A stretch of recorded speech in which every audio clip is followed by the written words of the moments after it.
தோழிகள் வந்தனர். வெற்றி நீட்டோனை வாசித்து மகிழ்ந்தனர். அந்த அழகிய ஆனந்த கண்ணீர் பொழிந்தாள். அப்போது இழந்த மனிதன் வந்தானோ இளவச்சேரி சொல்வதற்கு.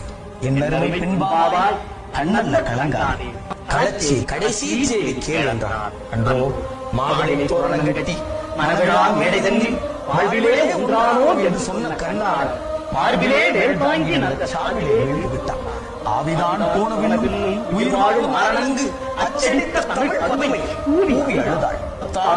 குடும்பம் அதை கொத்தாமல் விட்டு கொடுஞ்சாவில் படித்தாள், இழித்துரைத்தாள், கதறி அழுதாள்.